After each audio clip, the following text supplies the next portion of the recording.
Thanks for joining us. And my name is Karen Kuprys. I'm the Secretary-Treasurer for the Alberta Federation of Labour. My pronouns are she and her. And I'm going to start with the Alberta Federation of Labour's land acknowledgement. The Alberta Federation of Labour respectfully acknowledges that we're located on Treaty 6 territory in central Alberta, a traditional gathering place for diverse Indigenous peoples, including the Cree, Blackfoot, Métis, Nakota Sioux, Iroquois, Dene, Ojibwe, Saulteaux, Anishinaabe, Inuit, and many others whose histories, languages, and cultures continue to influence our vibrant community. On Treaty 7 territory in southern Alberta, the traditional territories of the Blackfoot Nation, Siksika, Piikani, Kainai, and the Tsuut'ina, and the Stoney Nakoda First Nations, including Chiniki, Bearspaw, and Wesley First Nations, as well as the Métis Nations of Alberta, Region 3. Treaty 8 territory in northern Alberta, a traditional meeting ground for many Indigenous people. These territories provided a traveling route and home for the Cree, Dene, Inuit, as well as the Métis and many others. We recognize the history of oppression of First Nations, Métis, Inuit, and all Indigenous people in their traditional land across Canada, and we're committed to doing the ongoing active work of reconciliation. The Alberta Federation of Labour also recognizes that we are all treaty people with treaty obligations, and we're committed to continue living in accordance with the spirit of intent of peace and friendship that is foundational to the treaty relationship. As a labour movement, we will actively work together in solidarity to end oppression and seek justice for all peoples of this land. So thanks again for joining us. I'll just have a few opening remarks. This is the first in a series of lunch and learns that we're going to be hosting over the next 10 months to discuss the important issues for workers. And we want to hear from affiliates, their perspective on how they think that we can work collectively to best prepare ourselves to address these issues. Each of the webinars will have a guest speaker and an expert on the issue to review and bring forward some of the key considerations for discussion. And the final minutes of there'll be time at the end of each session for participants to ask questions. We're very happy to kick off our first session today with Jared Matsunaga-Turnbull, the Executive Director of the Alberta Workers Health Centre. And we know that health and safety historically has been deeply rooted in the union movement, and it was a driver for forming unions at the turn of the 20th century to more recent events like the Westray mine disaster, the Rama Plaza fire, and countless lives that we see lost every year. Occupational health and safety is a key part of workers' rights, and everyone has the right to come home from work. It's simply unacceptable to think or assume that when we engage in work, we're accepting the risk of losing our life. And the Kenney government has guided the OHS and WCB legislation over the past 4 years. Coupled with the COVID-19 pandemic, workers are now more at risk than ever, and we have the opportunity to build back better. We can take this moment to mobilize not only our members, but leverage the role of unions and for keeping people safe. This is the time to organize. And I'll just, before I forget, I want to say that our next session is on July 19th. I'll put another reminder at the end of the session, and that session will be about just transition, and our guest speaker will be Charlie Angus. So I'm delighted to have Jared here, and I'm going to let you take it away, Jared. Thank you, Karen. I'm going to share a screen. I had a little presentation to take you through that hopefully is visually stimulating. You just have to look at me and whatever backdrop I've got here. Hi, everyone. My name is Jared Matsunaga-Turnbull. My pronouns are he, him. I'm coming to you from Treaty 6 territory here in Edmonton. Thanks to the AFL for inviting me to do this. A little bit about the AFL, or about the Alberta Workers Health Centre. We're a really small, not-for-profit workplace health and safety prevention organization, so we tend to focus on all workers, with paying special attention to workers who tend to be more vulnerable to health and safety issues. And arguably in the last couple of years, that's been a whole whack more of us than we thought before. So I'm going to see if I can navigate the old PowerPoint here. There we go. And we can see that. Is that good? Great. So I've been asked to talk a little bit about, we're talking about protecting and expanding workers' rights in Alberta. We're a not-for-profit charity, and so we're nonpartisan, but I do have to recognize that we're bound by legislation that affects our health and safety, and therefore there is a political aspect to the stuff that we do and that we need to address. And I think Our goal is to empower workers with the tools and the resources to be able to make some change. And that change can happen inside the workplace, which is a really important place for it to happen. But crucially, it also has to happen outside of the workplace through different kind of means. And I think that's why I'm really interested in being a part of this movement here today and this particular session. So I encourage people to tune in and just build your knowledge base. You know what kind of struggle is ahead and our role in that struggle. So for those of you who may or may not know, so there's a few different pieces of legislation that directly affects workers in the workplace, and I won't go through all of them, but the Labor Relations Code that a lot of you are probably familiar with, the rules for forming and joining unions, the Employment Standards Code, which covers things like breaks, hours of work, vacations, holiday pay, overtime, minimum wage. And it also includes the employment of young people. So if you know people who are under the age of 18, or you yourself are, there are some specific health and safety requirements and rules covered under the Employment Standards Code. The Workers' Compensation Act, or the piece of legislation that governs WCB, or the Workers' Compensation Board, and that's no-fault compensation for workers who are injured at work, made sick at work, and covers things like payment if you can't go in because you've been injured or made sick, medical treatment, return to work, some vocational training as well. I'm going to talk today about an area that I know a little bit more about, which is occupational health and safety. The Occupational Health and Safety Act, or the OHS Act, it's called. It's looking at prevention of workplace fatalities, injuries, and illnesses. It covers the responsibilities of workplace parties and the workers' rights to safe and healthy workplaces. So I'm going to try to make this as engaging as possible. When people hear health and safety, one of the unfortunate things is it becomes like, oh God, this is going to be super boring.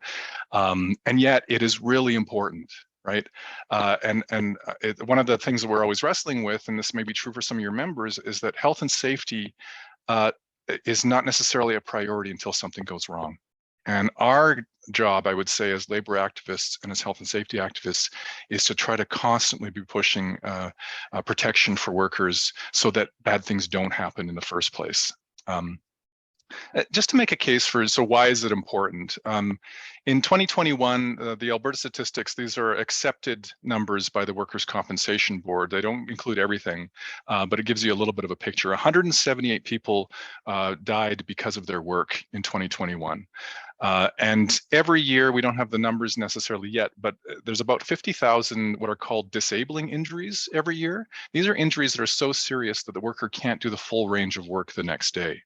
So that's what it looks like sort of annually. It's a little bit of an increase in fatalities over the previous year. But we do know that there's research suggests that there is massive underreporting. So WCB accepts certain things. They're not accepted. Some injuries are not accepted by WCB. Some employers, we know, hide things and force workers back to work, and then they're not therefore captured into the disabling injury or lost time categories. The stats suggest that the disabling injuries are 3 to 4 times higher than the numbers that were actually being reported, which is staggering, right? And on top of that, we know that about 1 in 5 workers experience at least one injury every year, not just the serious injuries, but other ones as well. So 1 in 5 workers in a workforce of 2.5 million people, that's 500,000 people possibly, right?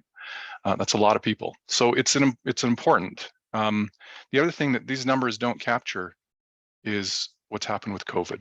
And so we expect to see, or we hope to see some numbers, I guess. And it's a weird way of phrasing it, but there's been a lot of tension around, is COVID a workplace health and safety issue or not, or is it a public health issue? And as back and forth, there tends to be siloing about that stuff as well. But you know what, if you go to work, I don't buy the argument that there's been no transmission in workplaces. And in fact, we've seen a lot of workers who have been exposed directly because of the work that they're doing to COVID. So let's talk about this. great, interesting blue book. I don't know if people have seen this thing. It's the Occupational Health and Safety Act, Regulation and Code. Most workers in Alberta are covered under this piece of legislation. It's usually really daunting, but it's really important for people to know, and it should be. It's legally required to be accessible in every workplace, including if you're driving a truck and it's in there, or a vehicle and it's in there. But if you haven't seen this, then you should maybe be asking to see it. Some workers are covered by a different piece of legislation. Federally regulated workers are covered under something called the Canada Labour Code Part 2. And these are kind of the minimum wages, right, or minimum standards of health and safety by law. So the purpose is to prevent worksite incidents, injuries, illnesses, and diseases. As I said, they're the minimum standards for health and safety compliance. You can go beyond and above, and we would argue that we should, and that unions and workers have a role in pushing for those things to happen. And we should also mention that many workers with unions have additional protections and processes in place that have been bargained and hard fought for and won, that show up in your collective agreement. So I would encourage people to look at that language as well. Before we go a little further, I think it's important to know how the system works, so we can understand our role in it. So OHS, Occupational Health and Safety, is based on something called the IRS, or the Internal Responsibility System. And it's based on, not that IRS, but it's based on 3 pillars, right? In order to have a safe and healthy workplace, you have to have employer commitment to health and safety. You have to have meaningful worker participation in health and safety. And you have to have government enforcement of the rules. And if everyone works together, then we're going to have a healthy and safe workplace, is the idea. You may have heard this as the way of they say the IRS is, we are all responsible for health and safety. You know, and that sounds great, right? It's true, we do all have a role to play, but it's also true that we don't all have the same ability, control, or power to participate and be responsible. Here's another way of looking at it. So you have employers, workers, and governments, those 3 pillars right there. But the system is built on what's called a self-regulation model. It assumes each individual is responsible for health and safety, and it assumes that every individual is free and able to raise a concern and to report in unsafe conditions. And we know that that's not necessarily the case, right? Workers have a lot of barriers to be able to report incidents for fear of termination or discipline, or in some cases, for fear of being sent home if you're on a temporary work permit, various other things, right? So that's kind of it. And maybe this slide showcases one of the issues, and that is inherently that employers have a lot of power in the workplace, and an individual worker, as one worker, we don't have a lot. And the government is on the side there, actually has a role to play in making sure that the rules for protecting workers are strong, and that they enforce those rules, and as an attempt to balance off the way that the workplace is structured. Arguably, that's not happening. It hasn't happened for a long time. There were some moves towards improving that, but largely employers still hold the sway of power in the workplace. And that becomes really problematic when it comes to implementing things that protect workers. So I want to talk a little bit about this. You may have seen this before. This is the workers' health and safety rights. We have the right to know about the dangers of our jobs and how we're protected from them. What kind of PPE, personal protective equipment, what kind of safety processes are in place? What are the rules? And what do I do in the event of emergency? All of these things, the right to know. We have the right to participate and meaningfully participate in decisions that affect our health and safety. And sometimes that can be part of your health and safety committee, or it can be other ways of just having a conversation about health and safety and normalizing those discussions. We have the right to refuse dangerous work. And this is important. I'll just highlight this here, that the right to refuse process and the definition has changed as of the last 6 months ago. There was new legislation that the current government brought in. So I would say, just to highlight this, it's really important for people to know what this is, because it's not as strong as it used to be. And it does still require an individual to complain. So it's hard to use as it is. It's important for a bunch of workers to support people who are doing it. And there's a role for a union, there's a role for the health and safety committee to be involved as well. But it's still very much an individual process. But it's an important right. It's a critical right for us to protect our health and safety. And the fourth one, sometimes you may have heard this is the 3 health and safety rights. I like to say that there's 4 because it also includes the right to be free from reprisal. And that means we're not allowed to be disciplined or discriminated against for using our health and safety rights, including our right to refuse dangerous work. So I would say that if you're talking to folks, to make sure they know that, and then really take a look at what the legislation does or does not do to support us being free from reprisal in a meaningful way. And it gives us, frankly, gives us something else to fight, to struggle for, towards to make sure that we are free from this reprisal. I want to talk a little bit about the right to participate that we just touched on. So why is participation important when it comes to health and safety? Well, one of the big things is that workers and employers may have different goals, right? We talk to workers and employers sometimes, and I mean, regardless of whether you have a really well-meaning or good employer, often one of the priority goals is efficiency, productivity, the bottom line, right? Making things work efficiently. Whereas for workers, if you ask them what's their health and safety goal, the first thing is, I don't want to get hurt. I want to come home and I want to have a life that is free from injury or illness. And it's not that an employer doesn't necessarily have that goal, but it's not necessarily at the top. And therefore, it's crucial for workers' voices to be involved in pushing that, someone called it an agenda forward, which is, you know, we need to protect ourselves. We need to protect workers. It's really important. And the other thing I would say is that workers not only have different goals, but also tend to have more knowledge about actually how to do the job, what is happening on the work floor and the work site, and therefore are a great resource for making changes and addressing concerns. Participation is also important. Employers have broad powers to introduce new hazards, new work processes into the workplace every day, right? And even though these might be benevolent things, hey, you know what, we're going to go green, we're going to do something else, they might introduce something that could be toxic or harmful in other ways. And so it's important for workers to always be present, to be able to be a check and balance, unfortunately, to make sure that that workers aren't affected by anything new that happens, whether that's scheduling changes, whether that's a new airborne virus, right? The other thing that why participation is important is that under the internal responsibility system, government enforcement usually requires a complaint from a worker, or which is problematic because workers may be fearful for whatever reasons, and valid reasons. And the other thing that triggers an enforcement is an incident, which is something happening, someone getting killed, someone getting hurt, or someone almost getting hurt. We don't want to wait until the incident happens to actually make sure that people are protected. And so part of our role of participation is finding ways to address concerns before we get to a complaint, before we get to someone using their right to refuse, or before we get to someone unfortunately getting hurt or killed. This is a concept too that you might be familiar with if you're in labor relations, but the idea of continuous bargaining. So when it comes to health and safety, there's this thing of if you're a union activist, you know, work now, grieve later. And that's really important for a lot of different things. But when it comes to health and safety, if you wait to grieve, if you wait to go forward, you could actually end up people could be in danger. So you need to continuously assess what's going on in the workplace, and you have to put that forward and find a way to make sure that that the workers' voices are involved, so that we're constantly questioning and making sure that things are safe.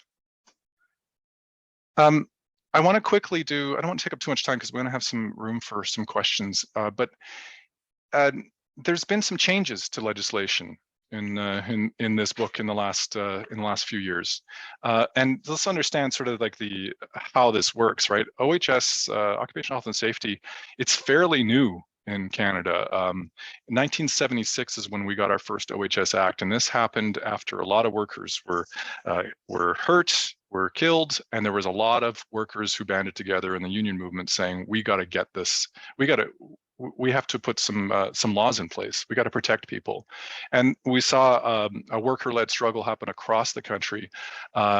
Canada-wide, Saskatchewan was the first to sort of lead up, and that was no accident. Actually, they had an NDP government made up of labor activists and labor-friendly folks who actually were able to make that change. And once that happened, it was easier for other provinces to take that on.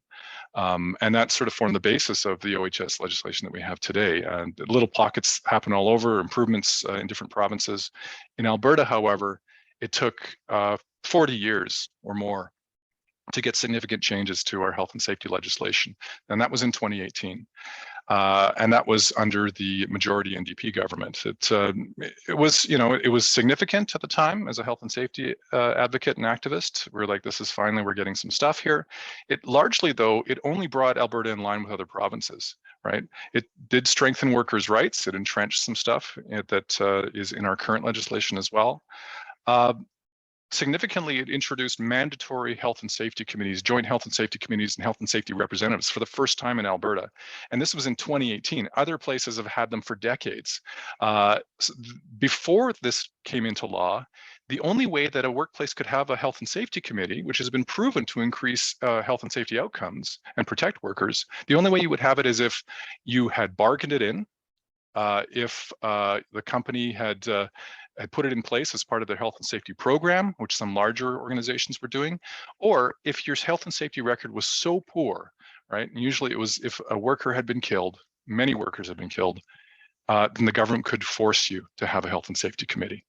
So previous to that, that was the only way you can have it. So this was significant to finally get health and safety committees, health and safety representatives in every workplace was the idea. Now it's every employer has one. And that they had also some significant rules, duties, and powers to be able to make recommendations, inspect the workplace, and have broader sort of powers as well.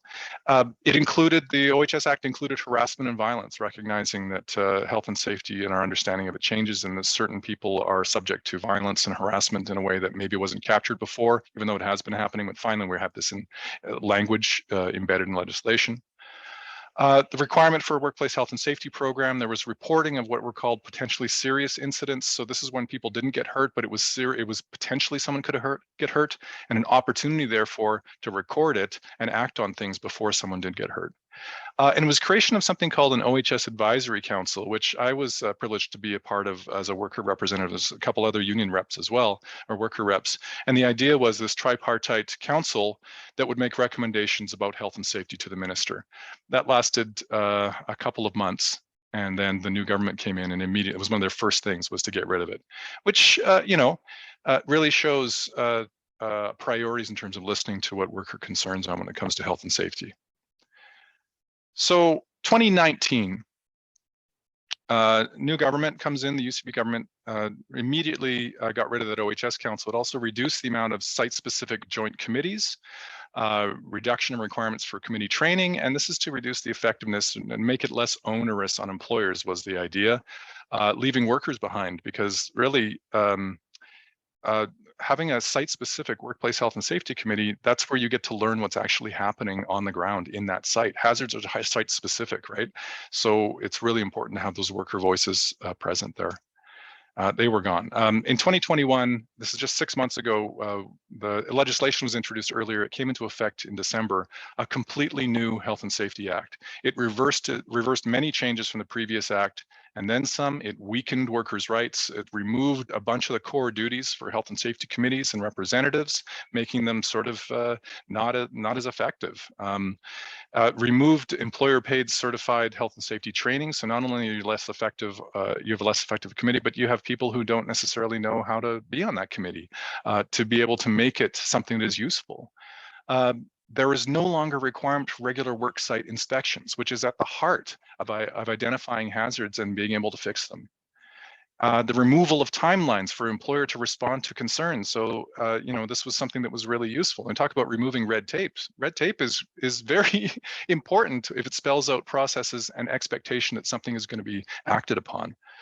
And it really changed, I said this before, it changed the right to refuse process. So the language is different, the determination is different, and the process is different too.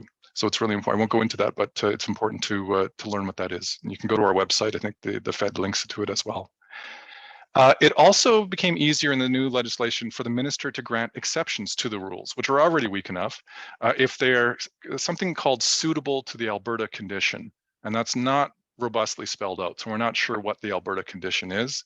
Health and safety best practices are that you should make exceptions if something is better, is going to protect people better. And this does not say that.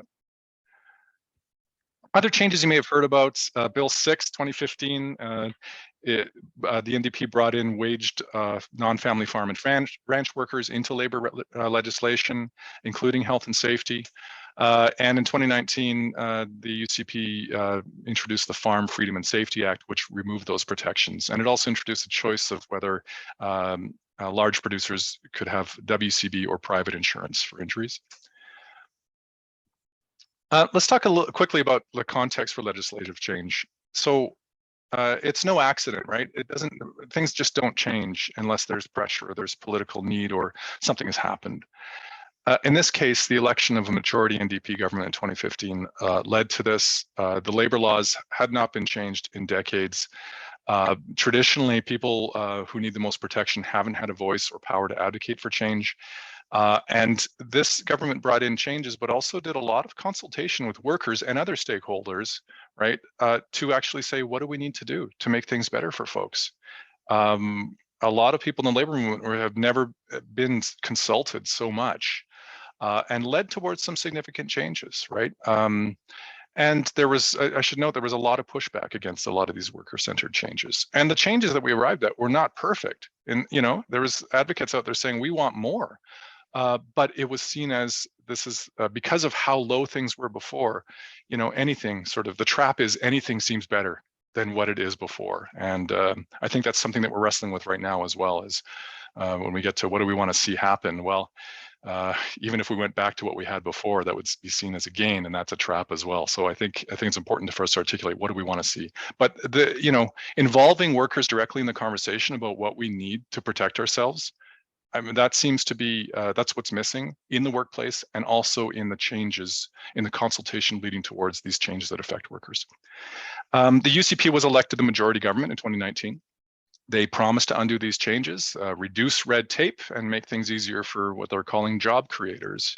Workers were left out, and the word worker is actually not nearly as present as it used to be in a lot of communications. And the UCP, they followed through on their promise, and they followed through in the middle of a global pandemic where health and safety is front and center for more people than it ever has been before.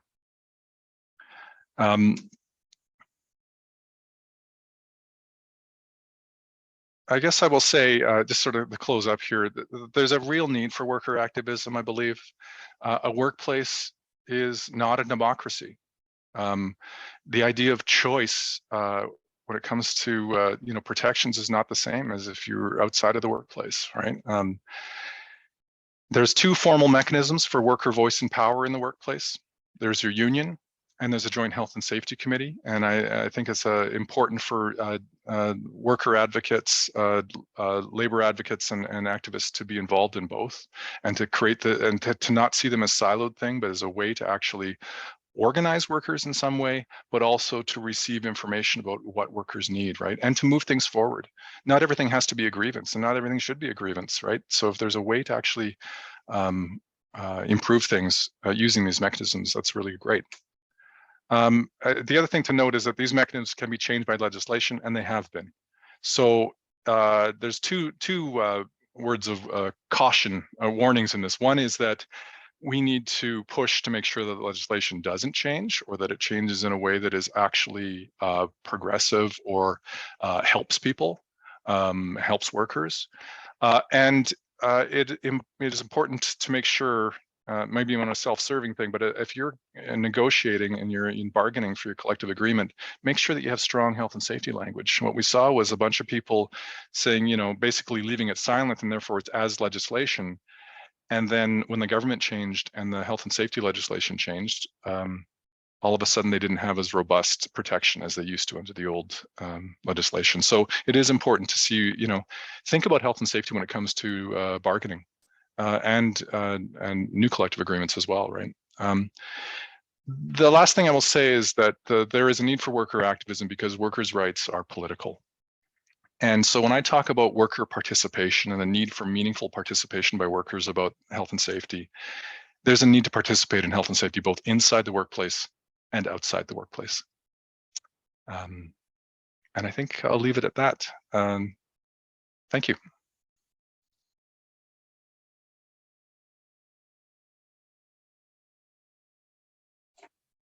Thanks, Jared. I was trying to get off mute there for a second. Really appreciate all the information. Unfortunately, we haven't had as good a turnout as, of course, we would have liked for this session, but I have a question actually for you. I'll take this opportunity to ask while here.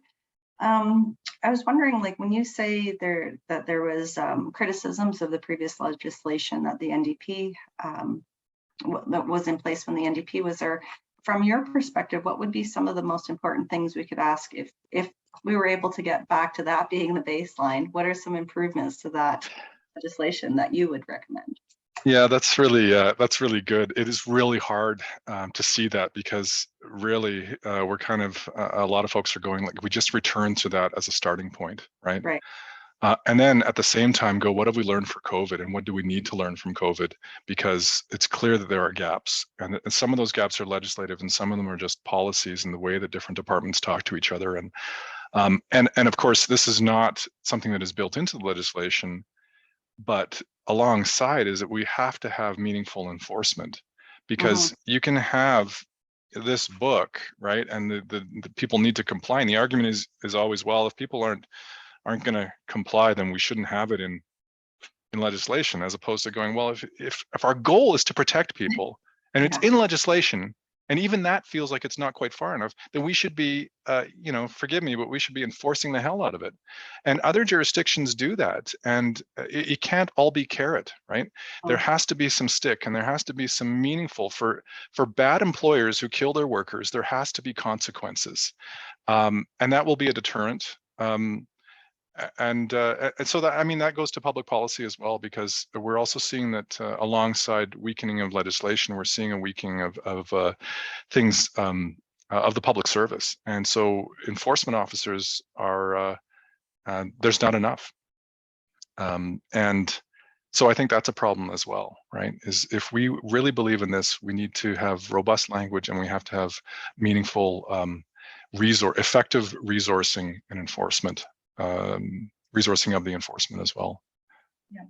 I don't know if that answers the question. It's still sort of a workaround, but no, it does. It's when I hear you talk about resources, I also think about resources from like the employee standpoint, being able to participate, right? Like, I mean, everybody is just stretched to the limit, and the thought of sitting on yet another committee, I think, is daunting for a lot of folks. And so having the time to be able to participate, like you said, because it requires worker participation. Yeah. Well, part of that is the weakening of the legislation that explicitly said this is paid work. It's time. It's considered to be paid time, and I think that's the intention of it. I still think you can read it that way, but it is additional work. And they've removed some of the training that I think is important, so you can actually feel confident, competent in doing that. It might be different from some unionized folks, depending on the size of your union, where you do have the resources. Or you have had the resources in the past. It's hard to know, but there's a lot of folks out there who this is all new, and even the selection process for committees and representatives is questionable. It's not as democratic as it used to be, and that's a problem. So you see people who are appointed as a health and safety rep or chosen, seeing that as a promotion or seeing that as reward, and then are you necessarily representing the concerns of workers, or are you representing the supervisor or the employer side? So it's tricky, right? Yeah. I'll just open it up quickly. Does anybody else have any questions? Jared is our wealth of information, so now's our opportunity to to ask him questions. Well, I have one question, Jared. I was wondering, people talk a lot about recognizing COVID as recognizing COVID as an occupational disease, recognizing long COVID. And I was just wondering, around COVID, what are the lessons that we've learned, and what do you think we need to do next? Obviously, recognizing long COVID is more of a WCB issue, but what lessons have come out of the pandemic for you in respect to occupational health and safety? Yeah. Well, there's a few things. One is about the virus itself and understanding occupational health and safety having a bigger voice when it comes to things that tend to be communicated by public health. it's very siloed. I think this has shown some gaps in between. Like, is this if you have been exposed at work, is this a public health thing, or is it a workplace health thing? And it's, there's sort of artificial boundaries in some ways, right? I think that would be useful is coming out of this is they both departments have to work a lot closer together, and I think there has to be recognition from public health that the employment condition, the way that work is structured, means there's a whole other way that you have to look at transmission of disease, right? There's a lot of, especially in Alberta, I think there's a lot of messaging around choice, right? You have to make your personal choice and then make a responsible choice. Well, maybe that's fine and good if you have control over your environment, if you are privileged enough to have actually some power and stuff around in your situation, and you can make those choices. But I think it's an artificial choice in a lot of cases. And I think in a workplace, that kind of messaging is problematic because a worker doesn't actually have a lot of power or choice in a workplace, right? You are exposed because that's the conditions of work. And so that has to be recognized. So you actually need occupational health specialists to be part of whatever kind of a committee is looking at airborne or viral disease transmission, right? I think there was an opportunity with SARS for people who were affected by SARS, and that wasn't really implemented by the decision makers. By advocates, it was totally like, look, this is what we've learned, put this into place. There's a lot of similarities, and it sort of fell through. I think that's a danger too, is that there's a lot of messaging right now that it's over. Well, it's not. And we still need to be diligent, and we need to figure out how we're going to protect people. And I think there's one other thing, and that is you can give the public, individual members of the public, freedom or choice to enter into establishment and not wear a mask. But what about the people who are working there who don't have that choice? So there's a lot of frontline workers, and the heroes or the essential workers 2 years ago that have sort of fallen off. But education workers, healthcare workers, food, grocery workers, transportation workers, all these sort of front-facing folks, utilities, critical utility, all these people who are subject to the public coming in and having to interface or as part of your job, right? And as your duty of care. There's a lot of crossover there too. So I'm talking a lot. I think there's a lot to learn. I think I would be, what I'm concerned about is that we won't take this as an opportunity, and we'll see it as, well, it's over, so why are you griping? Yeah. As opposed to going, hey, now we know this. Let's actually figure out a way to prevent this from happening again, because it will. And it possibly could happen in a matter of months, as we've learned from COVID. So yeah, I don't know if that answers your question, MC. Yes, thank you. Yeah, okay. Yeah, thank you. Well, Jared, I think we're going to wrap up a few minutes early, but really thanks as always for being generous with your time and knowledge. And we know that we can always reach out to you, and we really appreciate it. And yeah, I'm going to keep the PowerPoint that you provided in my handy OHS slides. And again, thank you so much. Really appreciate it. Thank you. I appreciate it too. It was nice listening to you and seeing your face today, Jared, as I worked on other things. Thanks, buddy. Thank you. Oh, Mitchell raised his hand. Oh. Just wait, Mitchell.